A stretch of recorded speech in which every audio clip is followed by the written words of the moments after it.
안녕하세요. 저는 사랑스러운 아들 하나와 제2의 인생을 살아가고 있는 여자입니다. 오늘 제가 꺼내놓을 이야기는 어쩌면 제 인생에서 가장 아팠고 또 가장 처절했던 시간이지만 결국에는 제 스스로를 구원하게 된 어떤 배신과 복수, 그리고 성장에 관한 이야기입니다. 과도한 욕심은 독버섯과 같아서 결국 자신뿐만 아니라 주변까지 병들게 만든다라는 말이 있죠. 한때 제 세상이 전부였던 한 사람이 어떻게 변해갔고 또 어떻게 스스로 파멸해갔는지 제 두 눈으로 똑똑히 지켜봤습니다.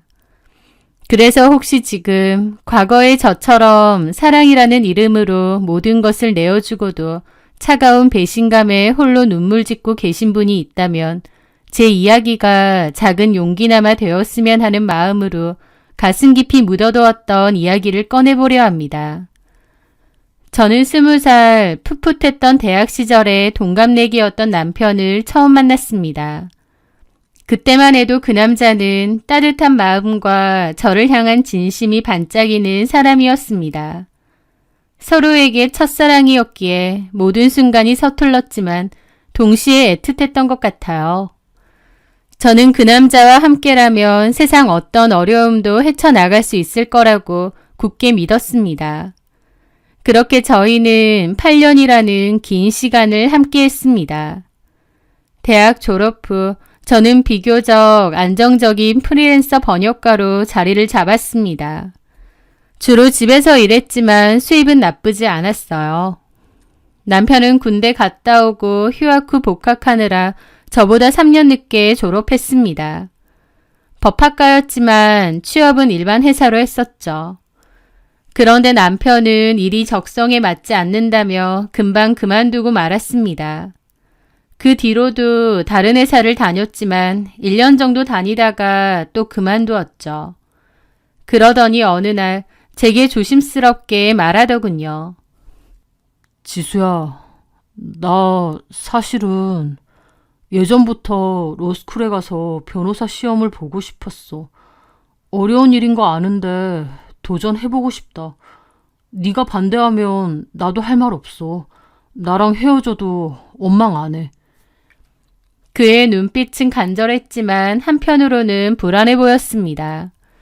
나이는 점차 먹어가는데 또 저희도 미래를 준비해야 되는데 그의 도전을 지지하는 것이 맞는지 고민이 많았죠.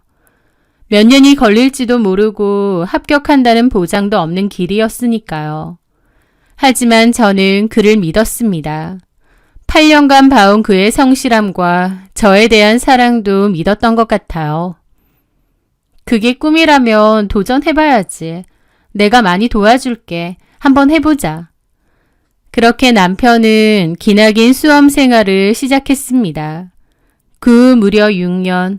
그 시간 동안 저는 번역일로 생활비를 벌었고 데이트 비용, 그의 용돈, 간간히 필요한 선물까지 제 모든 것을 그에게 쏟아부었습니다. 저희 부모님은 작은 도시에서 아담한 서적 겸 북카페를 운영하셨는데 엄마는 매주 남편을 위해 정성껏 밑반찬을 만들어 주시기도 했어요. 저는 그걸 들고 그의 작은 자취방을 오가기 바빴죠. 말이 6년이지 그 시간은 정말 피말리는 인고의 연속이었습니다.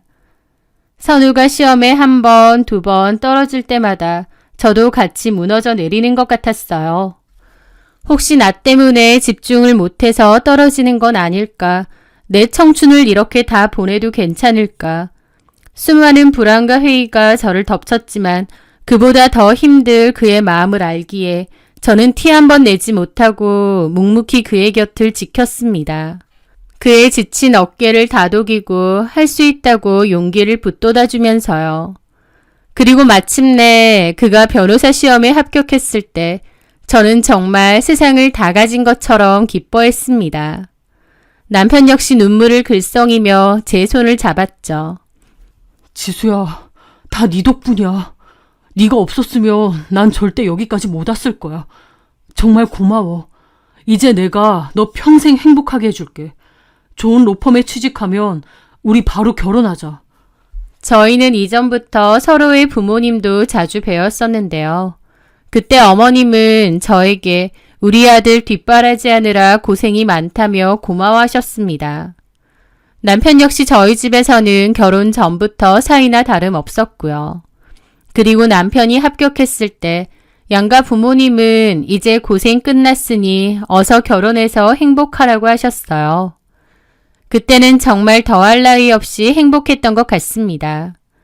그렇게 저희는 양가 부모님의 따뜻한 축복 속에 결혼식을 올렸습니다. 결혼하고 나서 신혼 1년이 제 인생에서 가장 반짝이던 순간이었던 것 같아요. 사랑과 신뢰를 가지고 오랫동안 만나왔던 남자와 결혼하고 그 남자는 오랜 꿈도 이루게 되었고 또 양가 부모님도 축복해 주시고요. 저도 제가 제일 행복하다고 생각했던 때고 제 주변에서도 저보고 부럽다며 고생 끝에 낙이 온다고 했었죠. 남편은 이름 있는 로펌에 금방 취직했습니다. 일은 고됐지만 그래도 오랫동안 원했던 직업이니만큼 일하는 것에 만족이 컸죠. 당연히 월급도 훨씬 많아져서 저희는 경제적으로도 안정된 생활을 할 수 있었습니다. 저는 남편의 건강을 위해 매일 아침 따뜻한 밥과 국을 새로 해 차렸고 저녁에는 정성껏 요리를 했어요. 남편을 위한 제 마음과 정성을 담아 식사를 늘 준비했죠. 저는 원래 요리 솜씨가 부족했는데 남편을 위해서 요리학원도 다니기도 했습니다. 제가 그렇게 남편에게 정성과 마음을 다하면 남편 역시도 저를 그렇게 생각할 거라 생각했고 저희 관계는 더욱 돈독해질 거라고 믿었던 것 같아요. 그리고 결혼하고 얼마 지나지 않아 감사하게도 뱃속에 새 생명이 찾아왔습니다. 시부모님은 제가 복덩이라면서 저를 많이 예뻐해 주셨죠. 남편도 제 배가 불러오자 이제라도 일은 그만두고 편하게 지내라고 말을 해주더라고요. 제가 프리랜서긴 해도 일이 많을 땐 밤을 샐 때도 많고 컴퓨터 앞에 장시간 앉아있는 일이 많다 보니 아이한테도 별로 안 좋을 것 같다면서요. 그래서 저는 당분간 일을 쉬면서 전업주부로 지내게 되었고 태교도 열심히 했습니다. 계속 행복한 날들만 계속될 줄 알았어요. 그 행복한 날들이 그렇게 빨리 끝날 줄 모르고요. 임신 중반이 지나가고부터였습니다. 그맘때 남편이 밤늦게 오는 날이 더욱 잦아지기 시작했습니다. 저는 하루 종일 혼자 집에만 있는 데다 일도 하지 않다 보니 점점 외로워지더라고요. 게다가 그맘때쯤 남편도 좀 달라졌어요. 저는 가뜩이나 임신으로 인한 호르몬 때문인지 감정도 들쑥날쑥했는데요. 집에 돌아온 남편이 반가워서 옆에서 몇 마디 하면 남편은 벼랑간 피곤하다고 막 짜증을 내고 자버리는 날이 많아진 겁니다.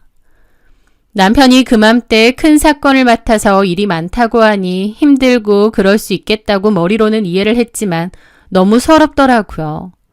임신한 와이프한테 저렇게 짜증을 내고 무심한가 싶어서요.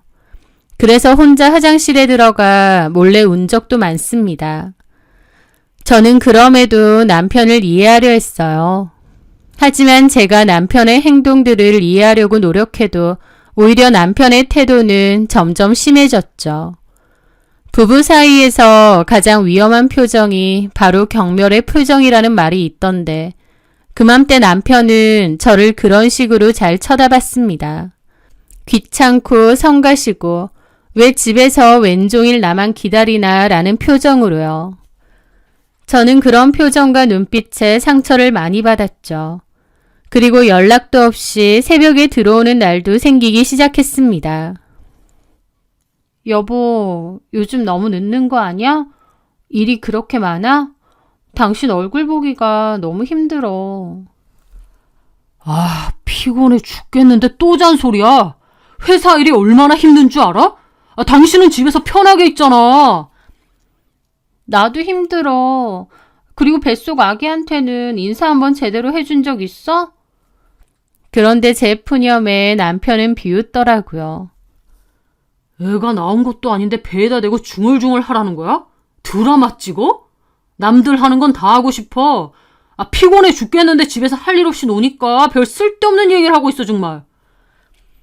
저에게 이렇게 소리를 지르며 막말을 하는데 저도 너무 놀랐죠.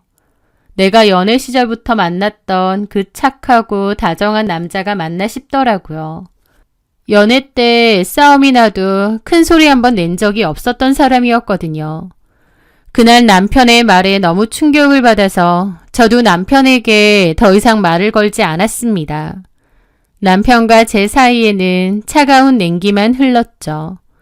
하지만 남편은 제가 그러든 말든 투명인간 취급을 하면서 밤늦게 오거나 새벽에 오는 일이 더욱 보란듯이 잦아졌습니다. 그러던 어느 날 임신 8개월 차였던 저는 집안 마트에 다녀오다가 갑자기 아랫배에 참을 수 없는 통증을 느끼며 길에 주저앉았습니다. 조산기가 있었던 거죠. 겨우 어머님께 연락을 했고 어머님과 함께 급히 산부인과로 향했습니다.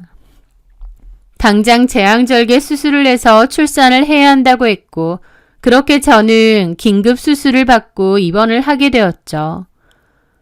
병실에 힘없이 누워있는 제게 곁을 지키던 어머님이 짜증을 확 내더군요.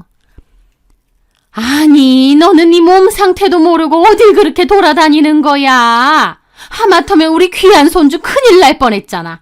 그렇게 조심성이 없니? 어머니, 저 평소에 조심했어요. 오늘은 잠깐 장 볼 거 사러 나온다고. 뭐가 잘났다고 말대답이야! 우리 아들은 매일 밖에서 힘들게 돈 버는데 너는 집에서 네 몸 하나 간수 못해서 이 사달을 만들어? 그나저나 선우는 왜 연락이 안 되니? 선우씨 요즘 매일 새벽에 들어와서 얼굴도 못 봐요. 제가 병원에 있다고 어머님이 전화하셨는데도 아직 연락 없잖아요. 그 말에도 어머님은 저를 흘겨보시더라고요. 네가 이렇게 뒤에서 남편 흉이나 보니까 그렇지. 그리고 선우가 연락이 잘 안 되는 건 일하느라 바빠서 그런 거고. 늦게 들어오면 힘들겠다고 걱정은 못 해줄 망정 너는 끝까지 네 생각만 하는구나. 더 이상 대화해봤자 제 속만 더 상할 것 같아서 저는 그냥 눈을 감아버렸어요. 어머님은 고개를 가로젓더니 나가버리시더라고요. 눈을 감고 있었지만 서러움의 눈물이 쉴 새 없이 흘렀습니다. 남편은 제가 입원해 있는데도 찾아오기는커녕 연락도 하지 않았어요. 결국 친정 부모님이 오셔서 저를 보살피셨고 며칠 뒤에나 남편과 어머님이 함께 병실에 나타났습니다. 저희 아빠는 화가 나셔서 남편을 보자마자 호통을 치셨죠. 일이 바쁘면 뭐 얼마나 바쁘다고 출산했다는데 연락도 없고 콧배기도 안 보이냐고요. 그러자 어머님은 옆에서 역성을 들면서 우리 아들이 요즘 일이 얼마나 힘든데 사위한테 다짜고짜 화를 내시냐며 기분 나빠하셨습니다. 남편은 저희 아빠가 뭐라고 하시니 언짢은 표정이었고요. 하지만 그 와중에도 저에게 미안하다는 말 한마디 하지 않더군요. 그 모습에 저 역시도 정이 뚝 떨어졌습니다. 회사 일이 뭐 얼마나 바빠야 자기 자식 태어났다는데 연락도 안 되고 이제야 나타난단 말인가요?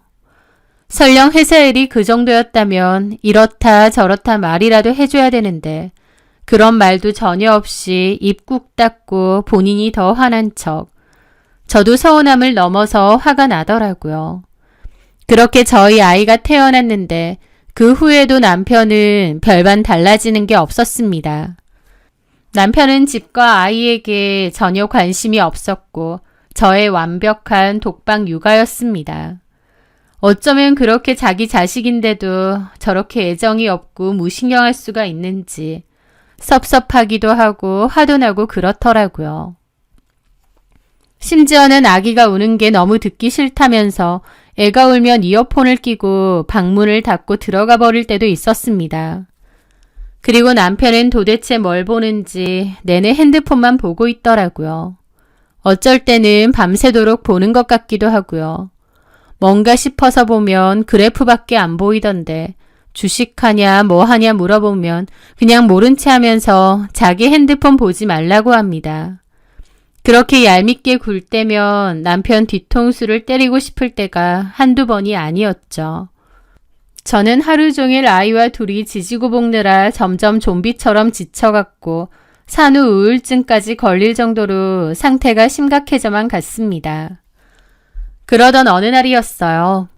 쓰레기를 잠깐 버리러 나갔다가 주차장에서 남편의 차가 딱 서는 게 보였습니다. 그런데 남편은 혼자가 아니었어요. 어떤 여자와 함께 내리더라고요. 저는 얼음처럼 굳어버렸습니다. 딱 봐도 그 두 사람은 보통 사이가 아닌 것 같더라고요. 남편과 그 여자는 웃으면서 서로 포옹까지 하고 헤어졌습니다. 저는 너무 놀라 그 자리에 멍하게 서 있었고요. 남편이 바람피는 현장을 눈앞에서 목격한 건가 싶었죠. 제가 공동현관 입구 근처에서 우두커니 서 있자 남편은 들어오다가 저를 보고 흠칫 놀라더라고요. 저는 떨리는 목소리로 물어봤습니다. 저 여자 누구야? 당신 지금 바람 피우는 거야? 그런데 제 물음에도 남편은 경멸 어린 눈빛과 함께 귀찮다는 듯 대답하더라고요. 뭔 소리해? 저분은 우리 회사 VVIP 고객이야. 사모펀드 매니저라고. 내가 법적인 자문관리 맡게 돼서 요즘 자주 만나는 거고. 알고 보니 이 아파트 108동 산다길래 내가 집까지 모셔다 드린 거야. 고객 관리 차원에서. 고객이랑 그렇게 진하게 포옹을 해? 당신은 나를 바보로 알아? 아, 진짜 무식하긴. 저분은 미국에서 오래 살아서 인사방식이 개방적인 것 뿐이야. 친근감의 표시라고. 아, 촌스럽게 왜 이래? 남편은 저를 팍 치고 지나가 버렸고 저는 너무 화가 났습니다. 남편은 갈수록 저를 무시했고 보란 듯이 자기 멋대로 행동했죠. 저도 사람인데 그런 남편의 행동이 아무렇지 않을 순 없었습니다. 너무 화도 나고 서럽기도 하고 하지만 아직 어린 아기를 생각해서 이를 꽉 문 채로 집으로 돌아갔죠. 그 일 이후로 문득문득 그 두 사람의 모습이 자꾸 아른거렸습니다. 그럴 때마다 제 가슴이 콱 막히는 것 같았죠. 하지만 제 속이 끓든 말든 남편은 오히려 신이 나 보였습니다. 점점 새로운 옷이 늘어가기 시작했고 외모를 꾸미기 시작했죠. 게다가 옷을 세탁하려고 보면 못 보던 명품 셔츠들이 계속 나오고 들고 다니는 서류 가방도 명품 제품들이더라고요. 심지어 언제 산 건지도 모르게 손목엔 값이 꽤 나가는 명품 시계까지 차고 있었고요. 어디서 났냐고 물어보면 이렇게 하고 다녀야 더 수준 높은 고객을 만날 수 있는 거라면서 다 사회생활 하는 거니까 신경 끄라고만 대꾸했습니다. 남편은 개인적인 사치는 늘어가면서도 생활비는 점점 줄여가더라고요. 그런 모습에 진짜 학을 뗐고 이 결혼 생활을 계속 유지하는 게 맞는지 많은 생각이 들었죠. 그러던 어느 날이었습니다. 어머님이 반찬을 좀 했다고 주러 오신다고 하더라고요. 그런데 어머님이 오시겠다는 시간이 지나도 연락이 없는 거예요. 저는 어머님을 기다릴 겸 아기와 산책도 할 겸 유모차를 끌고 단지 앞을 한 바퀴 돌고 있었습니다. 그렇게 산책을 하고 있을 때였어요. 어머님이 뜬금없이 108동에서 나오시는 거예요. 어머님이 저기서 왜 나오시지 싶던 차에 남편이 했던 말이 떠오르더라고요. 남편과 포옹했던 그 고객이라는 여자가 108동에 산다고 했던 그 말이요. 그 순간 왜인지는 모르겠는데 갑자기 머리에 망치를 한 대 얻어맞은 것 같더라고요. 제가 모르는 뭔가가 있다는 생각이 강하게 들었습니다. 저는 이상한 기분을 느끼며 어머님께 다가갔죠. 어머니!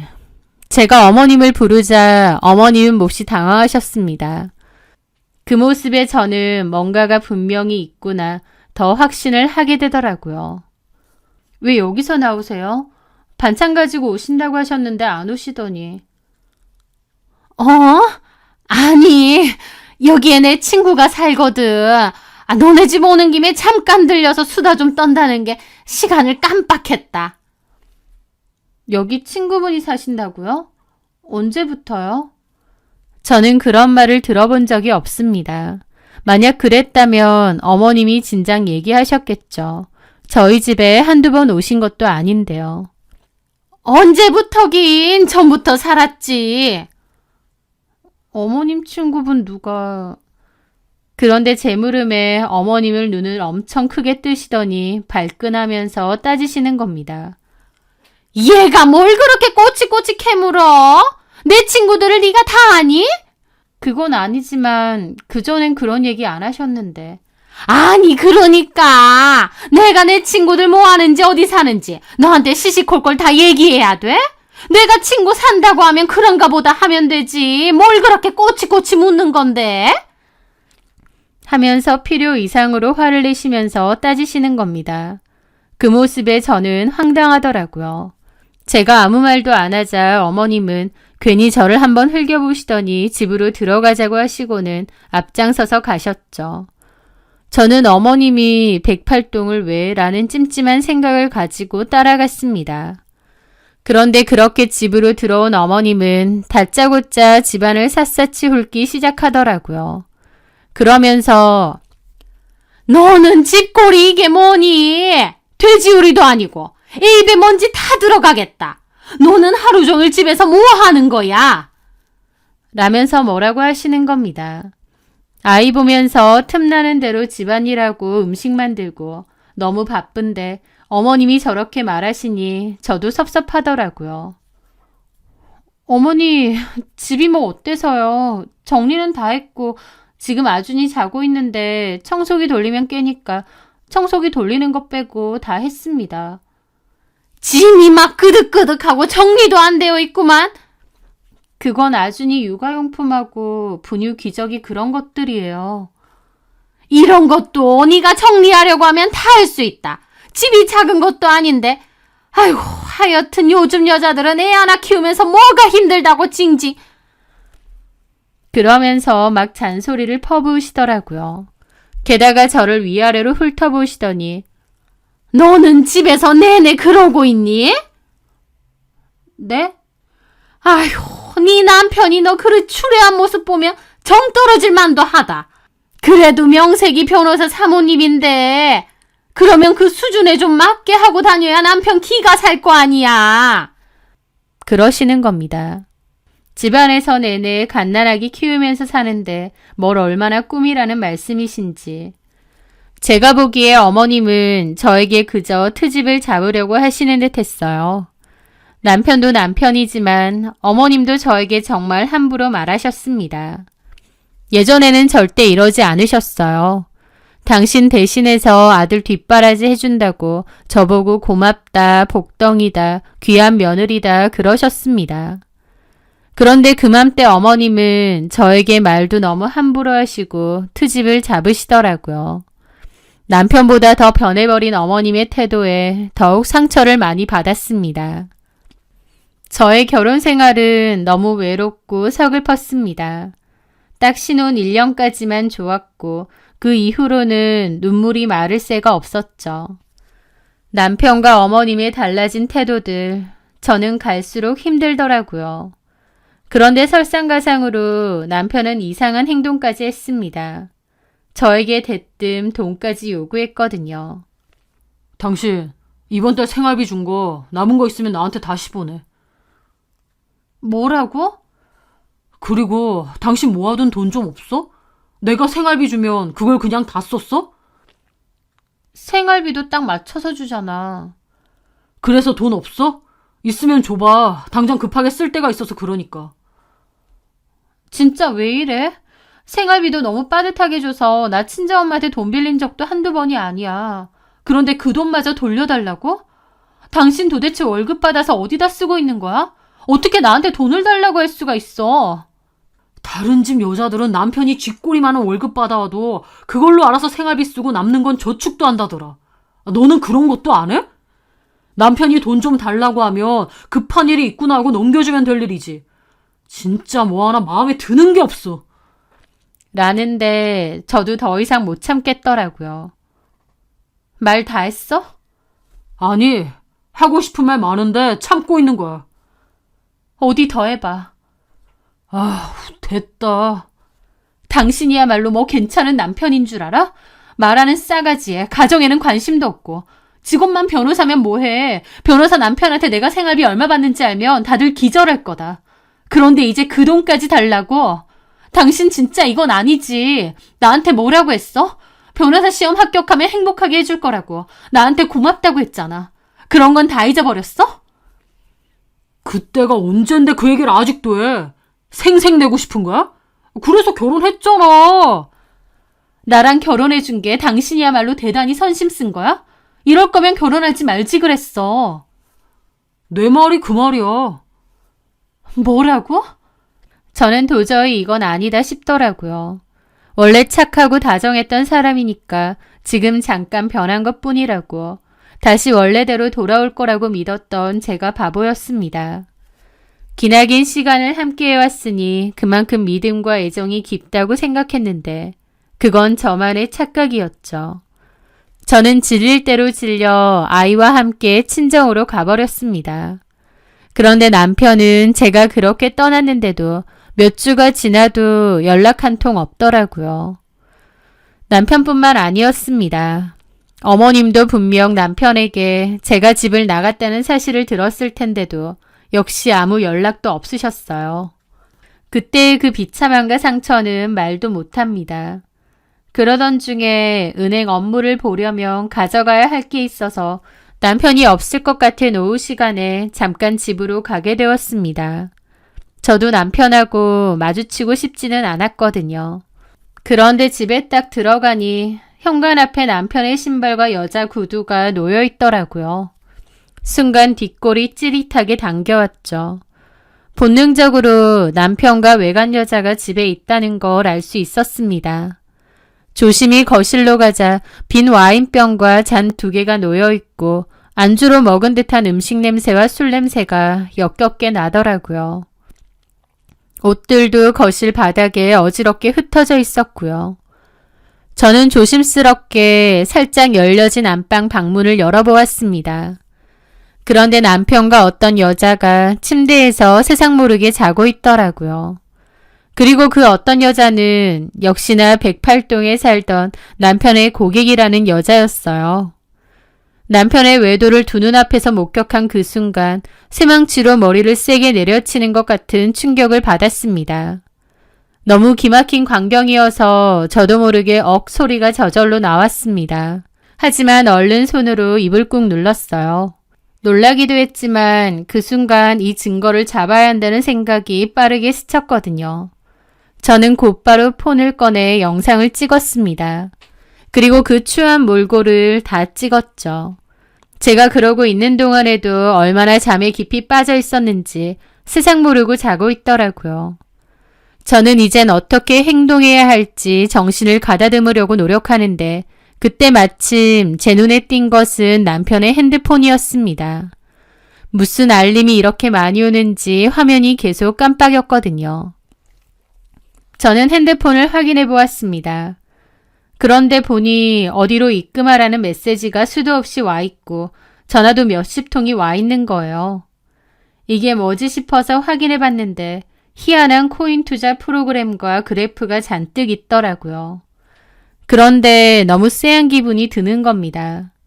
잘 몰라도 수상하고 정상적이지 않은 프로그램 같았죠. 게다가 남편 잔고로 10억 가까운 돈이 찍혀 있는 겁니다.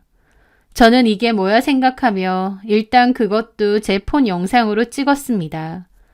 그런데 한참 그걸 찍고 있는 그 순간 누워있던 그 여자가 눈을 확 떴습니다.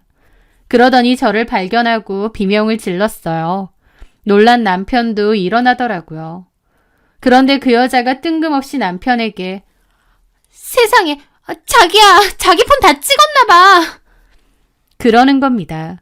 제 손에 들린 핸드폰을 보고요. 그런데 남편이 눈이 휘둥그레져서는 팬티 차림으로 일어나서 제 손에 있는 폰을 뺏으려고 하는 겁니다. 저는 악다구니를 쓰면서 폰을 뺏기지 않으려고 했죠. 그렇게 발버둥 치다가 남편을 걷어찼는데 그 다음 순간 눈앞에 별이 번쩍했어요. 정신을 차려보니 제가 식탁 근처까지 날아가 있었죠. 남편이 저를 확 밀쳐서 제가 거의 날아간 겁니다. 하다 폭행까지 했다는 사실에 저도 어안이 벙벙하고 기가 막히더라고요. 남편은 포기하지 않고 폰을 뺏으려고 했고 저는 벌떡 일어나 미친 듯이 도망쳤습니다. 그리고 계단으로 내려오는데 남편은 팬티 차림이라서 더는 못 쫓아오는 것 같더라고요. 그렇게 1층에서 도망치는데 저에게 일어난 일이 믿기지가 않아 눈물이 막 흘렀습니다. 그런데 공교롭게 어머님이 전화가 왔어요. 받자마자 너 집 나갔다며? 아주 막 나가는 거야? 그러시는 거예요. 저는 어머님께 그랬죠. 어머니, 제가 지금 무슨 꼴을 당했는지 아세요? 저 지금 그 인간이 다른 여자랑 침대에서 자고 있는 걸 똑똑히 봤어요. 게다가 저를 밀치기까지 했고요. 저도 저랑 개차반이랑 더 이상은 살 미련이 없지만 진짜 이건 좀 아니지 않나요? 제 말에 어머님도 대답이 없더라고요. 그러더니 일단 진정을 좀 해라. 어머님 같으면 이런 상황이 진정이 되겠어요? 그럼 어쩌겠니? 남자 마음 떠나면 어쩔 수 없는 거지. 어떻게 그렇게 말하세요? 어머니, 솔직히 어머님은 다 알고 계셨죠? 그래서 그때 그 여자 집에도 가신 거죠? 제 물음에 아무런 대답이 없더군요. 대답이 없다는 건 그렇다는 뜻이겠죠. 나도 모르겠다. 니들끼리 해결하지 왜 나한테까지 그러니? 곤란하게. 어머니, 솔직히 말할까? 너랑 걔랑 비교가 되니? 키 크고 예쁘지, 돈 잘 버는 사모펀드인가 뭔가 그거 매니저라는데. 솔직한 말로 우리 아들이 변호사인데 너보다는 그 애가 더 수준이 맞지 않겠어? 걔가 돈이 얼마나 많은 줄 아니? 어머님 지금 뭐라고 하시는 거예요? 아들이 와이프랑 자식도 내팽개치고 불륜을 저지르는데 그걸 맞장구 쳐주시는 거예요? 지금 보니까 그 일도 어머님이랑 똑같네요. 양심이랄 게 전혀 없으니까 이런 인간 같지도 않은 일을 벌였겠죠. 듣자 하니까 아주 막 나가네. 너 말 다 했어? 네 그 건방진 모습 보니까 오히려 우리 선우 너랑 빨리 헤어지게 하고 그 애한테 새 장가 보내야겠다는 생각밖에 안 든다. 네 수준의 능력 있는 변호사 남편 만났으면 찍소리 말고 감사한 줄 알고 하늘처럼 모시고 살 것이지 어디서 남편한테 바가지나 긁어대고 막말이나 해대고. 애초에 너같이 모자란 애를 며느리로 들인 내가 잘못이다. 우리 아들 앞길 막지 말고 그냥 갈라서. 저는 어머님의 말에 기가 막혀 웃음이 다 났습니다. 네, 잘 알겠습니다. 그런데요, 어머니. 저한테 이렇게 하신 거 꼭 후회하는 날이 올 거예요. 하나뿐인 손자 얼굴도 다시는 못 보실 테니 부디 그 잘나신 사모펀드 매니저한테서 귀한 손주 많이 얻으시길 바랄게요. 그렇게 저는 전화를 끊었습니다. 울지 않으려고 이를 악물었지만 어느새 눈물이 줄줄 흐르고 있더라고요.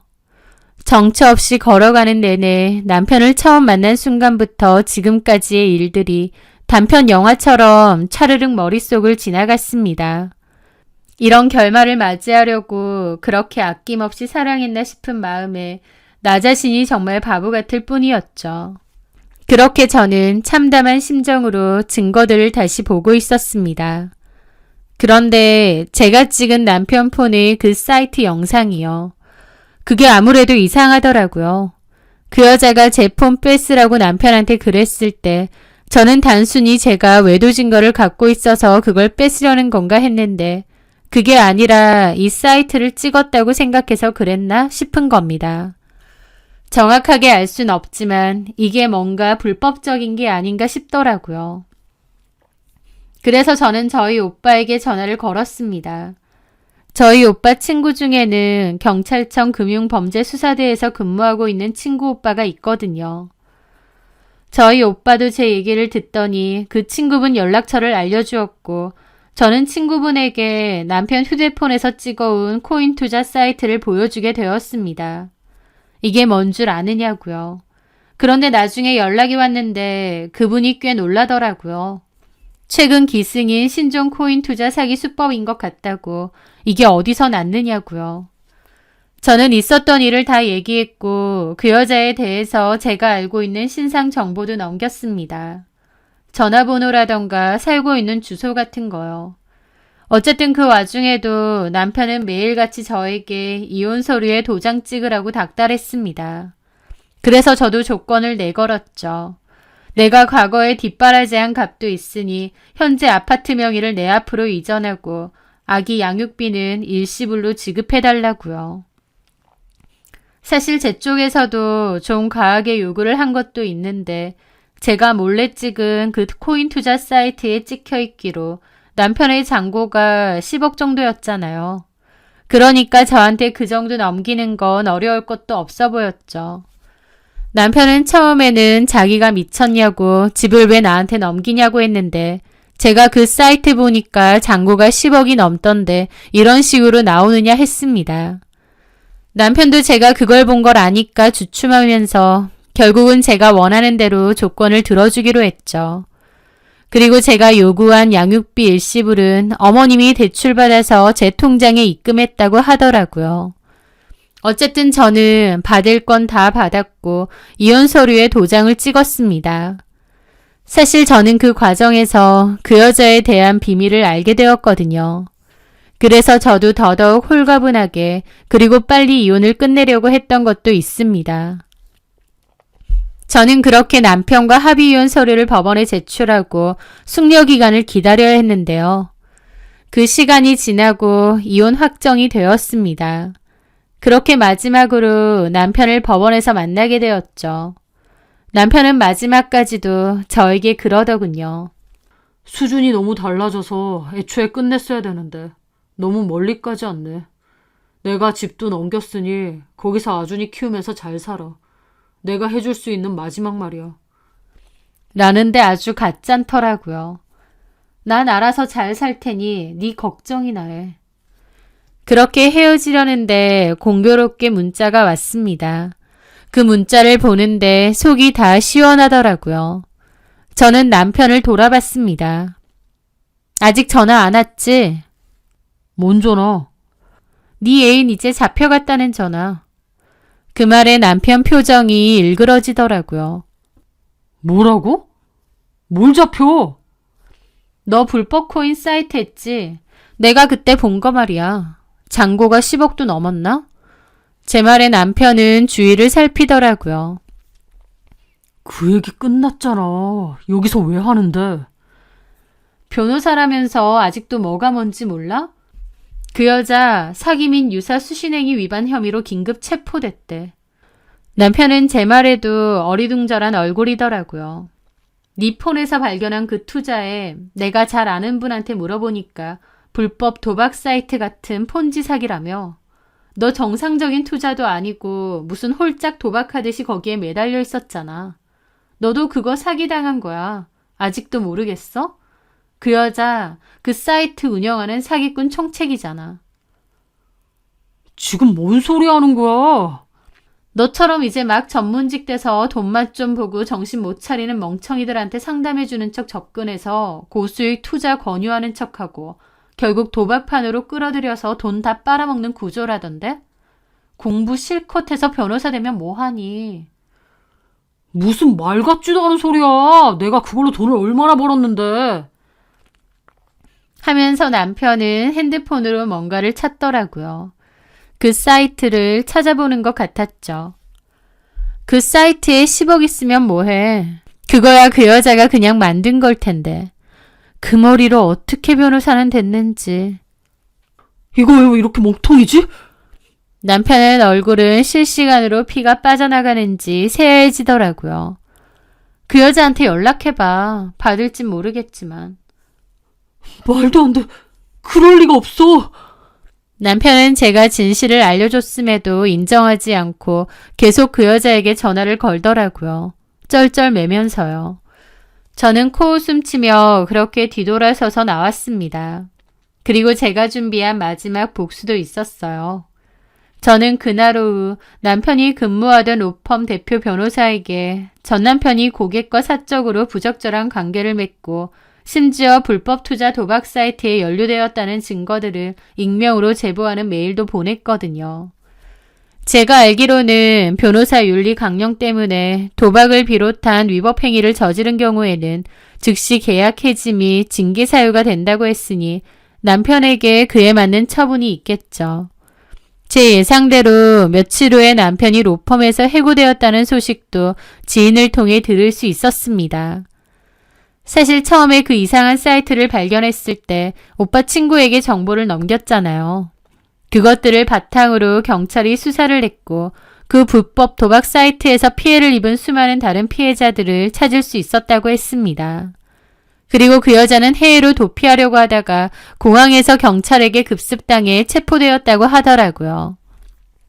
그 후에 들어보니 그 여자는 이미 동종 사기 혐의로 여러 건의 전과가 있는 데다가 이번에는 피해 규모가 워낙 큰 조직적 도박 사기 혐의로 체포된 거라 아마 최소 10년 이상의 중형을 피하기는 어려울 거라고 귀뜸도 해주었습니다. 남편은 그 사이트에 찍힌 장고만 보고 인생 대박났다고 생각했겠죠. 잘 나가는 직업에 예쁘고 능력 좋은 내연녀, 거기에 술술 글러 들어오는 돈까지 그 모든 것이 말도 안 되는 허상인 것을 깨닫지도 못한 채 말이에요. 이혼이 확정되던 날 저는 제가 할 수 있는 선에서 최선의 한 방을 날린 셈이었습니다. 그 저는 아기와 친정집에서 친정 부모님과 함께 지내고 있는데요. 이혼 후 1년 정도 지난 어느 날 저녁에 일을 보고 친정집 아파트로 돌아오는데 친정 현관 앞에서 쪼그리고 있는 사람 모습이 있는 겁니다. 설마 했는데 전 남편인 거예요. 완전 시겁했죠. 얼마나 옹색하고 초라한지 1년 사이에 완전히 다른 사람이 되어 있더라고요. 지수야, 그동안 잘 지냈니? 내가 너 볼 면목이 없어서 우리 아들 너무 그립고 보고 싶기도 해서. 그러는데 기가 막혔죠. 누가 네 아들이야. 이혼할 때는 친권도 양육권이고 다 포기하고 쓰레기처럼 냅다 버린 게 누군데. 그리고 여기가 어디라고 찾아와? 너, 내가 아직도 그렇게 우습니? 전 남편은 갑자기 제 앞에 무릎을 털썩 꿇더니 제 다리를 붙잡고 늘어지는 게 아니겠어요? 저는 다리를 팍 쳐냈지만 끈질기게 바지를 잡고 늘어졌습니다. 이거 안 놔? 경찰 신고할까? 이거 놓으라고 인간아! 내가 그때 그년한테 홀려서 미쳤었나 봐. 지수야, 나 돈도 다 잃고 공범으로 몰려서 시겁했어. 변호사로 써주지도 않아. 게다가 빚 때문에 죽을 것 같아. 10억이 넘게 불어났다는 그 계좌는 당연히 모두 거짓이었고 심지어 그 여자가 체포되기 며칠 전에는 불법 대부업체에서까지 거액의 돈을 빌려 고스란히 그 여자 손에 넘겨주었다는군요. 더 큰 돈을 벌게 해준다는 말을 믿고요. 그 여자한테 뒤통수를 맞았음에도 끝까지 현실을 못 믿었던 건지 구치소에 매일 찾아가 그 여자에게 면회를 신청했지만 그 여자는 남편을 만나주지도 않는답니다. 그랬더니 이제 와서 저한테 연락을 하는 거죠. 지수야, 내가 정말 잘못했다. 이제 완전히 깨달았어. 네가 나 좀 도와주면 나 금방 다시 일어설 수 있어. 엄마도 너랑 손주가 너무 보고 싶으시대. 전 남편이 짓거리는 그 뻔뻔한 소리를 듣고 있으니 화가 머리끝까지 치솟아 올랐습니다. 저는 제 다리를 붙잡고 있는 전 남편을 있는 힘껏 밀쳐버리고 집 안으로 들어갔습니다.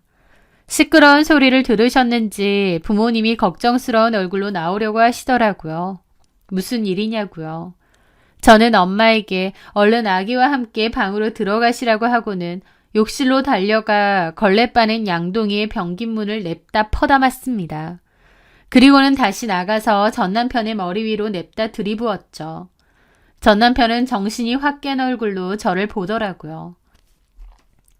내가 내 인생에서 가장 후회하는 일이 뭔 줄 알아? 너같이 먹같지도 않은 인간 뒷바라지하고 내 청춘 바친 거야. 네가 그 여자한테 미쳐서 우리 아들 얼굴 제대로 한번 본 적이나 있니?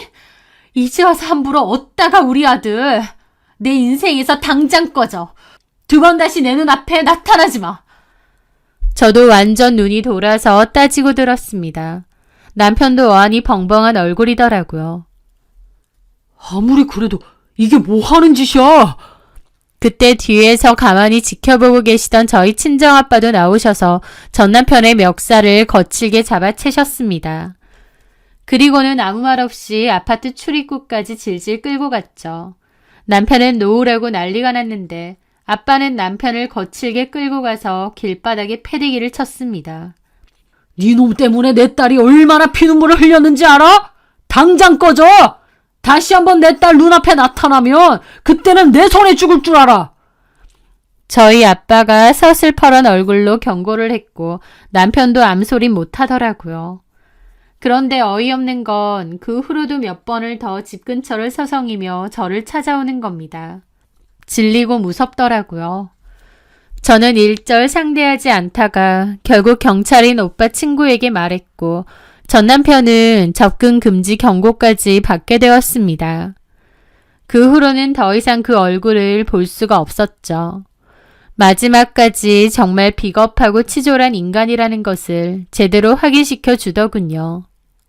그렇게 저의 청춘을 다 바쳤던 전 남편과의 길고 긴 악연은 아주 안 좋게 끝이 났습니다. 참 힘들고 지독한 일이었지만 그렇다고 제가 살아온 지난 모든 인생을 다 부정하고 후회하며 살고 싶지는 않아요. 그 과정 속에서 제 목숨보다 소중한 제 삶의 보물인 저의 아들을 얻을 수 있었으니까요. 저는 본격적으로 다시 일할 준비를 하고 있습니다. 친정 부모님의 도움을 받고는 있지만 나중에는 아이와 둘이서 당당하게 독립하여 살아야 하니까요. 인생을 살아보면 언제나 좋은 일만 있을 수도 없고 또 반대로 나쁜 일만 계속되지도 않는 것 같아요. 그동안 참 많이 힘들었지만 그만큼 앞으로는 좋은 일이 많지 않을까 생각합니다. 그래서 매일매일 주어진 하루에 감사하며 제 아들과 함께 충실하게 살아가려고 노력하고요. 저의 이야기는 끝이 아니라 이제부터가 진짜 시작이 아닐까 싶네요. 제 사연 끝까지 들어주셔서 정말 감사합니다.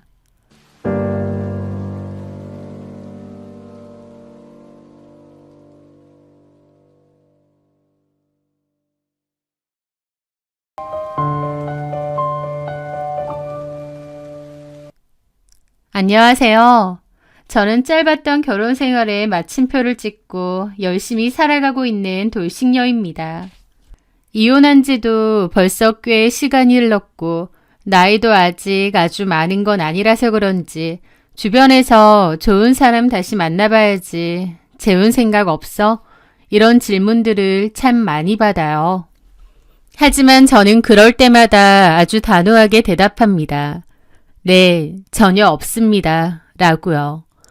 제 파탄난 결혼에 결코 빼놓을 수 없는 한 명의 빌런이 있습니다. 바로 저보다 3살 많았던 시누이예요. 제 이혼의 가장 큰 원인 제공자이기도 하죠. 남편은 건축 설계사무소에서 일하는 성실한 설계사였습니다. 저희는 친구의 소개로 만나 2년간 뜨겁게 연애를 했고 자연스럽게 결혼을 약속하게 되었죠.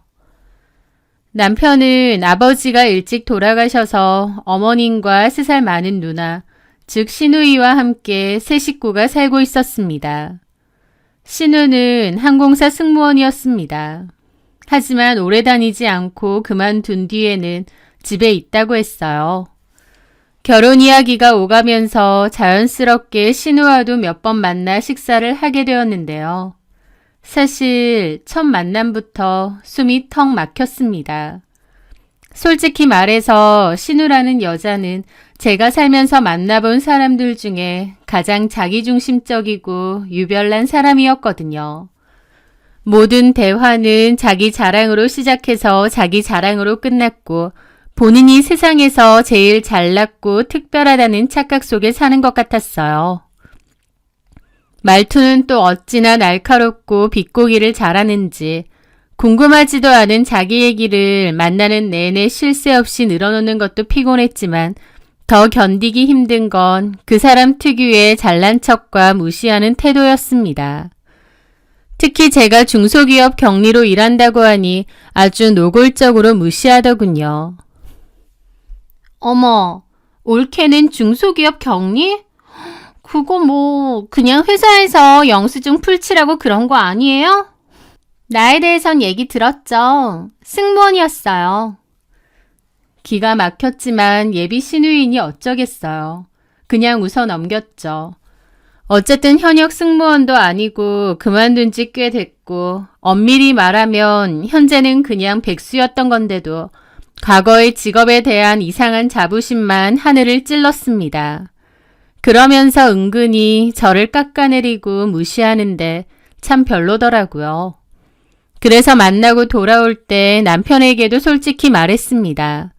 누나가 좀 너무 자기 중심적이고 사람 무시하는 것 같다고요. 남편은 자기 누나가 좀 성격이 유별난 건 맞지만 그래도 화통하고 쿨하고 뒤끝없는 스타일이라고 친해지면 진짜 좋은 사람이라고 또 열심히 포장하더군요.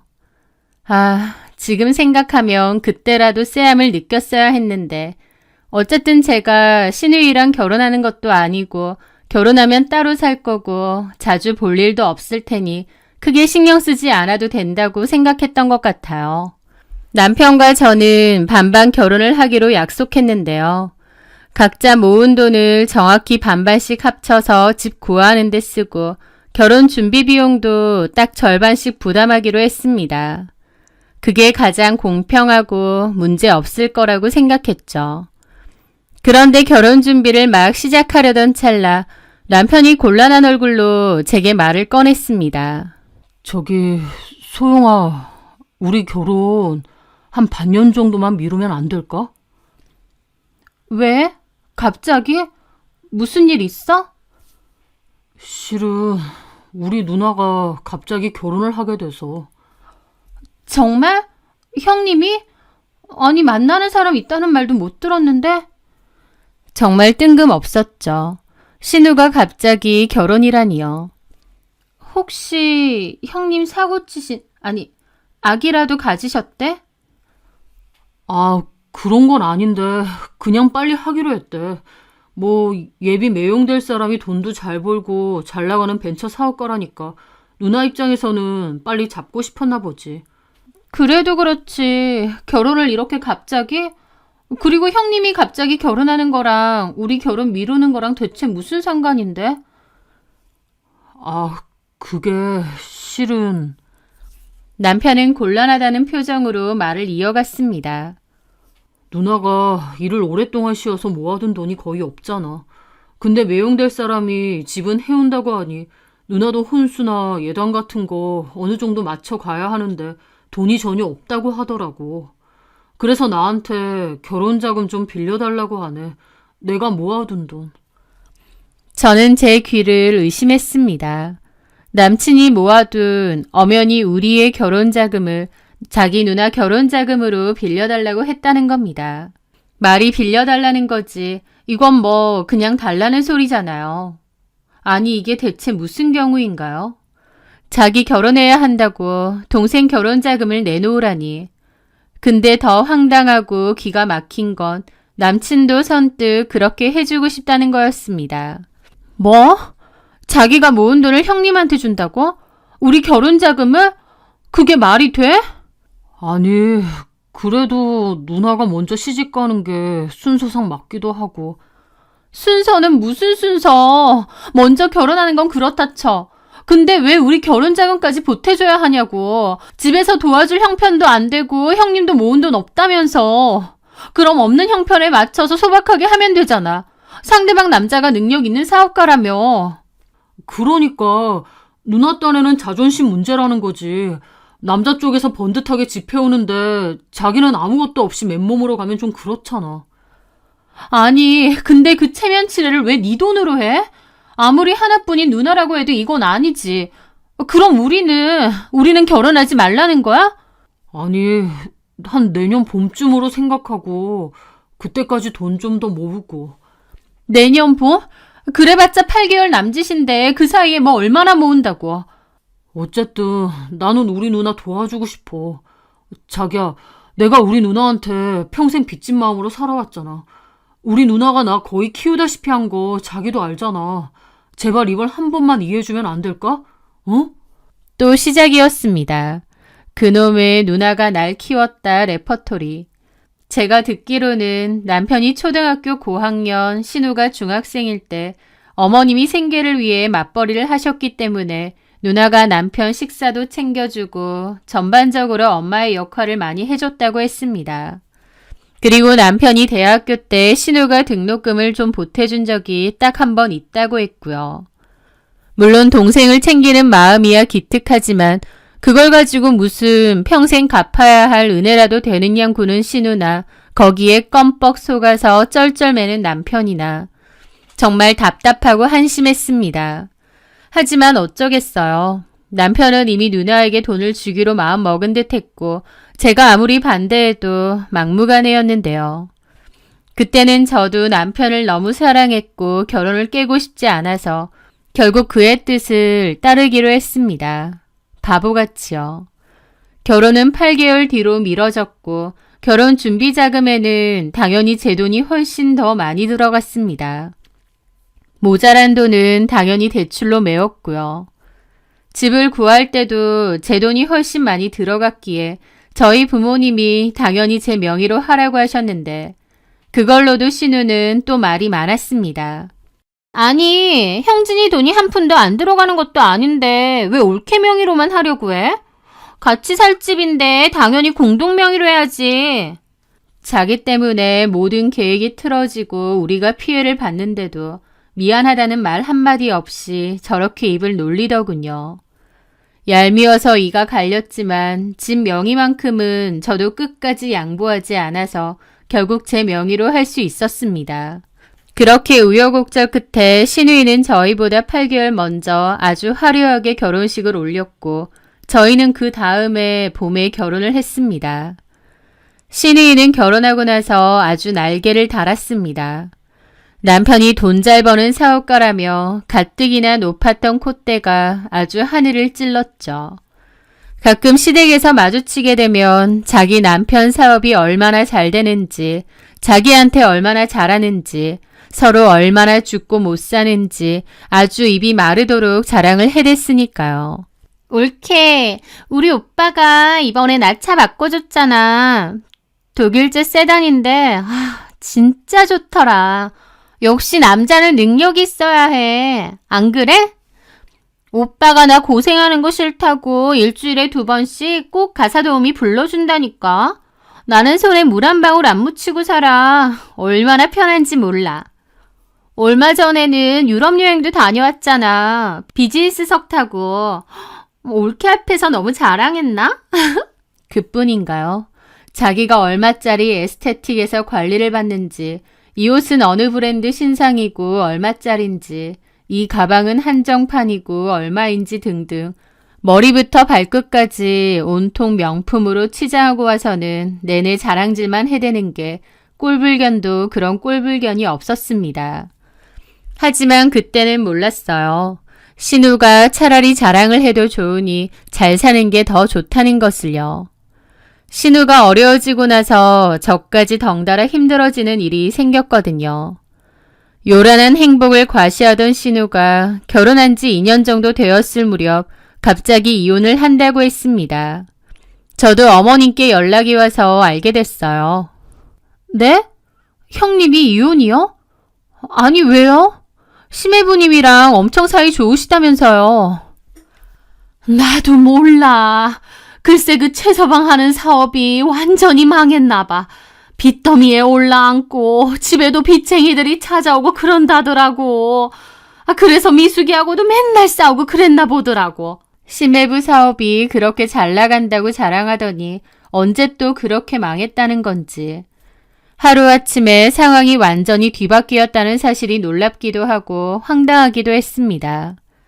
어쨌든 어머님은 딸이 이혼하게 생겼으니 걱정이 이만저만이 아니셨죠. 저도 마냥 돈 펑펑 쓰며 행복하게 사는 줄만 알았던 신우의 갑작스러운 이혼 소식에 적잖이 놀랐습니다. 그런데 더 놀랍고 황당한 소식은 바로 그 다음에 전해졌습니다. 신우이의 이혼 소식을 들은 남편이 저한테 한다는 말이 여보, 누나가 이혼하고 갈 데가 없다는데 우리 집에서 당분간 좀 지내게 하면 안 될까? 저는 제 귀를 의심했습니다. 뭐? 무슨 소리야? 왜? 누나가 취업도 하고 해야 되는데 엄마 집은 너무 멀고 취업할 때까지만 우리 집에서 좀 지냈으면 하는데. 절대 싫어. 당신은 왜 자꾸 그래? 애초에 형님 결혼자금 보태주느라 우리 결혼 미룬 것부터 내가 얼마나 속상했는지 벌써 잊었어? 심해부님 돈 많았잖아. 돈 받은 거 없대? 없대. 매형도 사업망해서 빚밖에 안 남았는데 그럴 돈이 어딨어. 어이가 없더라고요. 저는 절대 싫었는데 남편은 이번에도 누나가 너무 불쌍하다, 오갈 데 없다, 취직할 때까지만 잠깐 봐주자라며 저를 설득하려 했습니다. 하지만 저는 이번에는 절대 물러서지 않았습니다. 단호하게 안 된다고 못 박았죠. 그런데 야근 때문에 저녁 늦게 집에 돌아왔을 때였습니다. 현관에 못 보던 캐리어가 떡하니 놓여 있는 거예요. 설마 했는데 거실 소파에는 신우가 아주 편안한 자세로 앉아서 과자를 먹으면서 TV를 보고 있더라고요. 형님이 여길 어떻게... 아, 왔어, 올케? 저는 너무 놀라서 순간 입이 떡 벌어졌습니다. 아니, 형님이 어쩐 일로... 뭔 소리야? 형진이한테 말 못 들었어? 나 여기서 당분간 지내기로 했잖아. 네? 아니, 저는 형진 씨한테 같이 사는 건 안 된다고 분명히 말했는데. 그 말에 신우는 갑자기 정색을 하며 저를 아주 불쾌하다는 듯이 노려보더라고요. 불편? 올케, 지금 사람 면전에 대고 불편하다고 말하는 거야? 무례하게? 아니, 그게 아니고요, 형님. 일단 형진 씨는 어디 있어요? 마침 화장실에 있던 남편이 나오더라고요. 제가 황당한 표정으로 쳐다보니 남편은 제 눈을 슬그머니 피했습니다. 형진이를 왜 그렇게 째려봐? 올케, 가족끼리 너무 쌀쌀맞네. 내 사정 다 들었을 거 아냐. 나 이혼한 거. 내가 뭐 좋은 일 겪은 것도 아니고 지금 가뜩이나 힘들고 상처도 큰데 가족끼리 이 정도도 서로 이해 못 해줘? 내가 뭐 천년만년 여기 눌러앉아 살겠다는 것도 아니고 사정상 당분간만 신세 좀 지겠다는데 그걸 가지고 그렇게 기분 나쁜 티 팍팍 내면서 사람 면박 주고 이래도 되는 거야? 나 진짜 너무 서운하네. 신우는 제가 뭐라고 따지기도 전에 다다다 속사포처럼 저한테 불만을 쏟아내는 겁니다. 남편에게는 분명히 안 된다고 했는데 이렇게 막무가내로 짐 싸들고 쳐들어와서는 오히려 자기가 더 서운하다며 펄쩍 뛰는 꼴이라니. 적반하장도 유분수였죠. 당혹스러운 저는 별다른 말도 못하고 어버버거리고 있는데 남편이 저를 조용히 방으로 끌고 들어가더군요. 지금 이게 뭐 하자는 거야? 형님이 여기 왜 와 있냐고. 내가 분명히 안 된다고 했잖아. 게다가 아까 보니까 형님 짐까지 다 있던데. 미안해. 근데 어떡해. 누나가 이혼하고 정말 갈 데가 없다고 우는데. 아무리 그래도 이렇게 당장 집에서 나올 필요는 없잖아. 그 집에 빚쟁이들이 매일같이 찾아와서 난리를 친대. 누나가 집에 있을 수가 없다고 하더라고. 그럼 어머님 댁에 가 있으면 되잖아. 전에 말했잖아. 누나도 취업해야 한다고. 그럼 어머님한테라도 좀 도와달라고 하면 되잖아. 그 말에 남편이 제 눈치를 슬금슬금 보다가 머뭇거리며 말했어요. 누나 결혼할 때 엄마가 갖고 있는 돈 다 써서. 뭐? 아니, 그 돈까지 형님 결혼할 때 다 쓰셨다고? 됐고. 어떻게 우리 집에서 같이 살아. 내가 분명히 안 된다고 싫다고 했잖아. 제 말에 이번에는 신우이가 방문을 아주 부서져라 열고 들어오더군요. 내가 듣자 하니까 나 지금 이혼했다고 사람 아주 개무시하는 거야? 형님, 왜 함부로 들어오세요? 여기가 내 동생 집인데 내가 내 동생 방에도 못 들어가? 와, 올케. 진짜 그렇게 안 봤는데 좀 그렇네? 내 사정이 그래서 잠깐만 신세 좀 지겠다는데 그렇게 피도 눈물도 없이 내쫓아야 속이 시원하겠어? 그래, 나 지금 당장 갈 데도 없고 수중에 돈 한 푼도 없어. 근데도 나랑 같이 있는 게 그렇게 싫으면 나가줄게. 어디 여인숙 달방이라도 구해서 처량하게 지내면 되겠어? 그러면서 갑자기 자기 짐가방을 챙기는 신용을 하는 겁니다. 남편은 옆에서 아주 질겁을 하며 달려가서 신우를 붙잡았죠. 아, 누나, 왜 그래? 제발 진정 좀 해, 어? 내가 진정하게 생겼니? 남편 빚더미에 올라앉고 지살 자고 도망가고 나도 거의 쫓겨나듯이 이혼하고 나와서는 하나뿐인 가족이라고 믿고 신세 좀 지겠다고 왔더니 올케라는 게 하는 말 좀 봐라. 내가 정말 더럽고 치사해서 차라리 여인숙 가서 자는 게 낫지. 아니, 그냥 어디 야산 같은 데 가서 그냥 확 죽어버릴까? 아, 누나, 그런 소리 좀 하지 마, 어? 야, 김영지, 네가 나한테 이러면 안 되지. 너 내가 거의 키운 거나 마찬가지잖아. 내가 너 때문에 얼마나 많이 희생하고 살았는지 알지? 내가 알바해서 그걸로 네 등록금도 도와주고. 근데 이제 와서 너 혼자 컸다고 생각하는 거야? 너 나한테 이런 식으로 해도 후회 안 할 자신 있어? 저는 기가 차서 말이 안 나오더라고요. 미안해, 누나. 내가 잘못했어. 일단 좀 진정하고. 그 꼴을 옆에서 보고 있는데 정말 어이가 없어서 헛웃음밖에 안 나왔죠.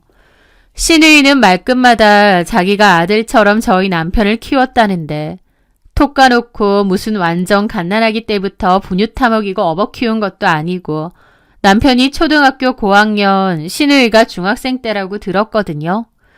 부모님 대신 밥 좀 차려주고 같이 놀아주고 공부 좀 봐주고 한 걸 가지고 무슨 대단한 희생이라도 한 것처럼 저렇게 평생을 생색내고 있는데 더 기가 막힌 건 남편도 그런 누나한테 아주 껌뻑 죽고 쩔쩔 맨다는 것이었죠.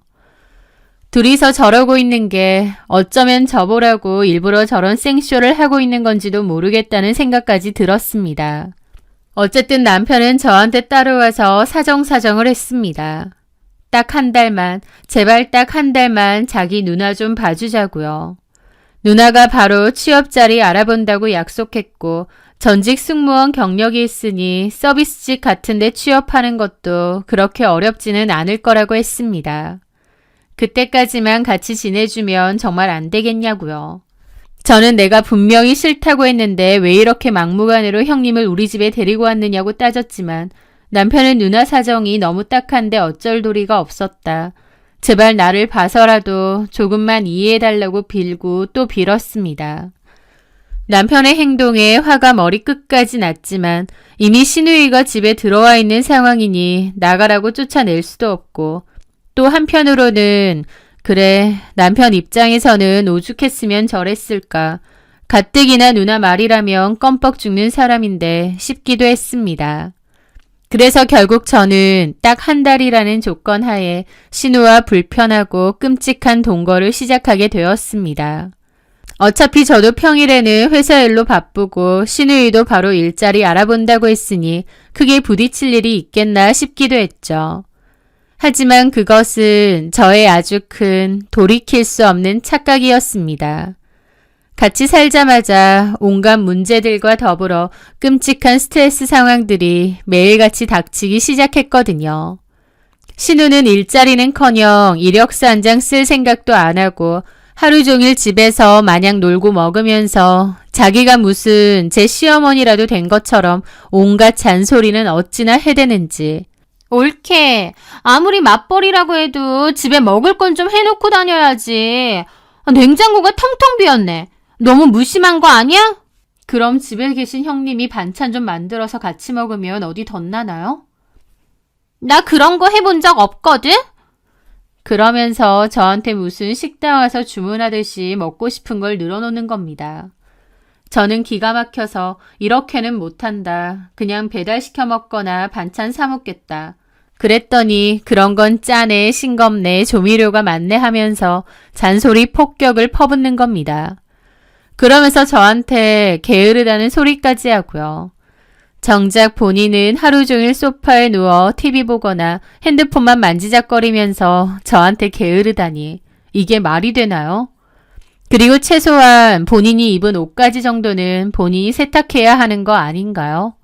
방에다 옷을 산더미처럼 쌓아두다가 제대로 분류도 안 하고 세탁실 바구니에 그냥 휙 던져두기 일쑤였습니다.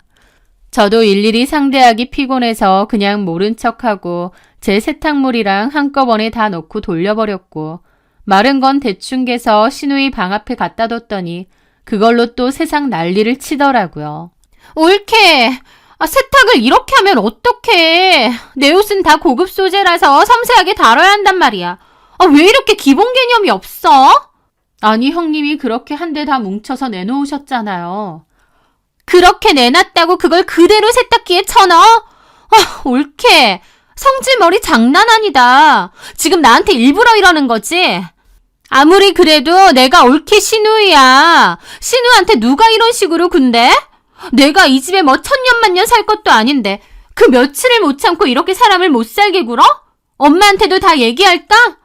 신우는 동생 집에 얹혀 살면서 저를 무슨 아랫사람 부리듯이 하더라고요. 형님, 저 하루 종일 회사에서 일하고 피곤해 죽겠는데 형님이 좀 도와주시면 안 되나요? 내가 왜? 나 없을 땐 그럼 어떻게 했는데? 어쨌든 올케랑 형진이가 나눠서 했을 거 아니야. 거기에 내 빨랫감 조금 더 얻는 것뿐인데 갑자기 내가 이 집에 있다고 나한테 다 떠넘기려고 해? 내가 비록 지금은 이혼은 했어도 나 결혼 생활 동안 손에 물 한 방울 안 묻히고 살았어. 도우미 아줌마 다 부리고. 이런 거 내가 해본 적이 없다고. 알겠니? 기가 막혀서 말이 안 나왔습니다. 누가 보면 날 때부터 재벌집 공주님으로 태어나서 손가락 까딱 안 하고 산 줄 알겠더라고요. 저도 마냥 당하고만 있는 성격은 아니어서 그럼 앞으로 형님 세탁물은 제가 손 안 댈 테니 직접 알아서 하세요 라고 딱 잘라 말했더니 제 앞에선 저를 죽일 듯이 노려보고는 자기 방으로 휙 돌아갔습니다. 그래놓고는 그날 저녁 남편을 따로 자기 방으로 불러서는 또 울고불고 생쇼를 벌였죠. 내가 이혼했다고 울케가 나를 무시한다. 너무 서럽고 분해서 못 살겠다. 이런 무시 당하느니 차라리 나가서 확 죽고 싶다 등등 그런 일이 하루가 멀다 하고 반복되었습니다. 신우이는 사사건건 트집을 잡고 막말을 퍼부으면서 저를 어떻게든 굴복시키려고 했고 저도 이제 지지 않고 할 말은 다 했죠. 그러면 신우이는 남편에게 달려가 울고불고 불쌍한 척하며 제가 자기를 얼마나 못살게 구는지 일러바쳤고 남편은 저에게 섭섭해하고 자기 누나가 불쌍하다고 생각했어요. 진짜 웃기는 게 이런 일이 계속 반복되면 보통의 남편이라면 자기 누나가 진짜 염치 없고 뻔뻔하다는 걸 알아야 정상이잖아요. 그런데 저희 남편은요. 오히려 저한테만 계속 서운해하고 뭐라고 하는 겁니다. 아니, 누나가 여기서 지내면 뭐 얼마나 더 지낸다고 그래. 좀 있는 동안만이라도 당신이 참고 잘 지내주면 안 돼?